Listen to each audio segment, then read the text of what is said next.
नमस्कार दोस्तों, आप पढ़ रहे हैं कक्षा 10वीं एनसीईआरटी गणित। आज हम पढ़ेंगे प्रश्नावली 5.2 के उदाहरण क्रमांक 9 और उदाहरण क्रमांक 10 को। तो ध्यान से समझना। तो देखिए, सबसे पहले हम बता दें, समांतर श्रेणी के बारे में आप पढ़ चुके हैं। समांतर श्रेणी को अरिथमेटिक प्रोग्रेशन कहते हैं, इस वजह से एपी के द्वारा दर्शाते हैं और इसका एनवा पद ए एन बराबर a plus n minus 1 into d होता है। व्यापक पद की कहें तो व्यापक पद भी यही होता है, अंतिम पद भी यही होता है। तो ये चीज आप अच्छे से ध्यान रखना। कुछ शॉर्टकट फार्मूले होते हैं, जैसे हमें 30वां पद निकालना है तो एक कम डी लिखते हैं ए प्लस, और यहाँ 30 माइनस 1 29 डी लिख देते हैं। तो ये डायरेक्ट फार्मूले होते हैं। जैसे हमें 20वां पद निकालना है तो 20 से 1 कम 19 डी लिखेंगे। तीसरा पद निकालना है तो 3 से 1 कम 2 डी लिखेंगे। तो देखते हैं, उदाहरण 9 है। देखिए, 1000 रुपए की धनराशि 8% वार्षिक साधारण ब्याज पर निवेश की जाती है। देखिए, यहाँ पे किसी बैंक में आप निवेश कर देते हैं 1000 रुपए और 8% उसकी दर है, मतलब 100 रुपए पे 8 रुपए ब्याज मिलता है 1 साल का। और फिर कहा गया है प्रत्येक वर्ष के अंत में ब्याज परिकलित कीजिए। परिकलित मतलब ज्ञात कीजिए। और फिर क्या ये ब्याज एक समांतर श्रेणी बनाते हैं, मतलब पहले वर्ष का ब्याज, फिर दूसरे वर्ष का ब्याज, फिर तीसरे वर्ष का, चौथे वर्ष का, लगातार ऐसे वर्षों का यदि आप निकालेंगे तो एक सूची बनेगी संख्याओं की। वो सूची एक समांतर श्रेणी है या नहीं। और यदि समांतर श्रेणी है, मतलब यदि ऐसा है, तो हमें समांतर श्रेणी वाले तथ्य का प्रयोग करना है और फिर बाद में ये बताना है कि 30 वर्षों के अंत में ब्याज कितना मिलेगा। तो देखिए, यहाँ पे साधारण ब्याज ज्ञात करने का आपको सूत्र पता होना जरूरी है, तभी ये सवाल बनेगा। तो देखिए, हम लिखेंगे, हम जानते हैं कि साधारण ब्याज बराबर होता है, साधारण ब्याज का फार्मूला देखिए, मूलधन गुणित दर गुणित समय बटे 100 होता है। ये फार्मूला ध्यान रखना। मूलधन को हम प्रिंसिपल कहते हैं तो पी से लिखा, और दर को आर मतलब रेट कहते हैं, गुणित टी को टाइम कहते हैं, समय को, और बटे 100।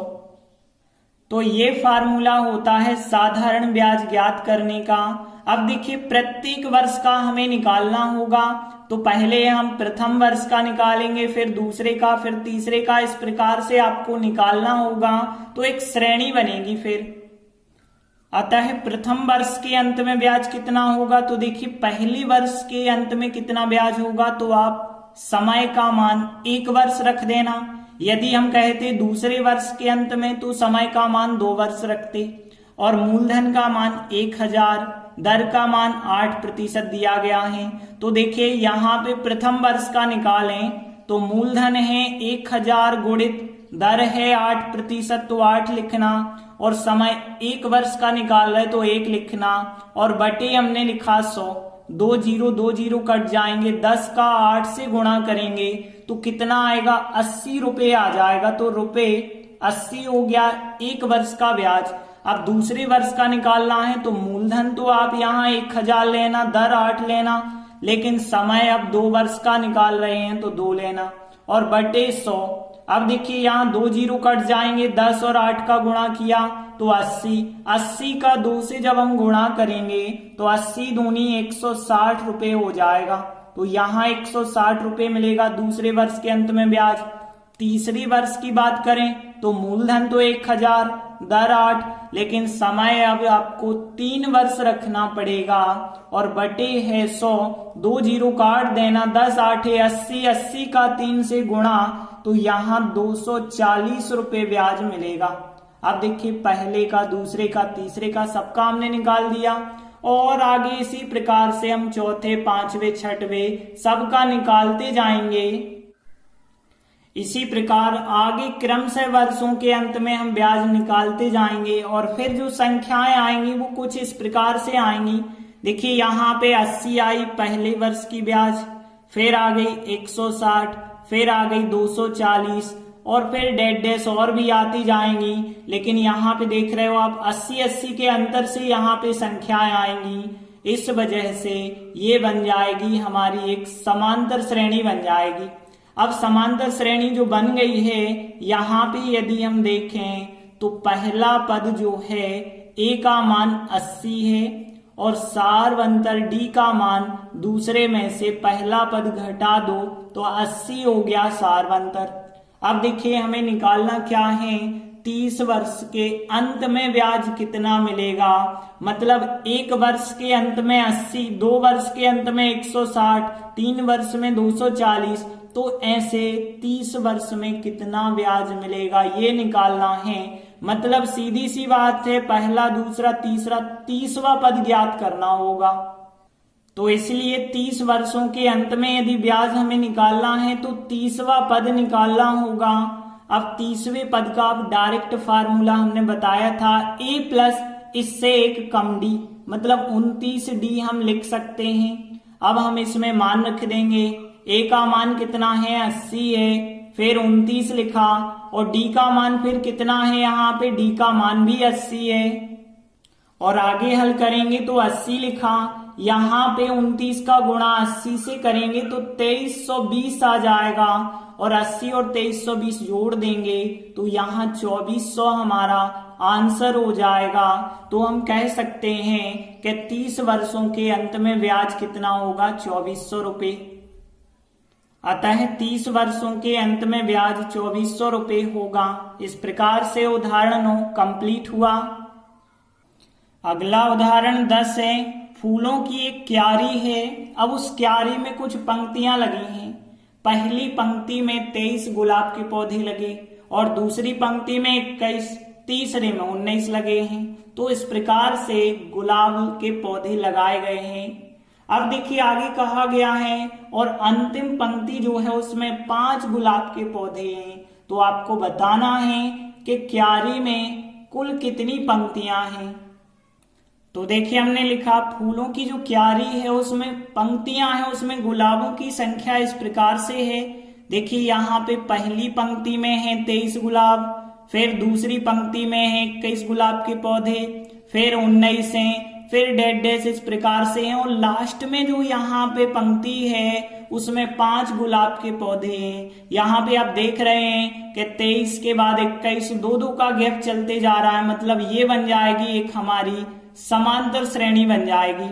और समांतर श्रेणी में यदि हम देखें तो पहला पद मिल जाएगा आपको। यहाँ पे यदि हम देखें प्रथम पद ए तो कितना हो गया, 23 हो गया।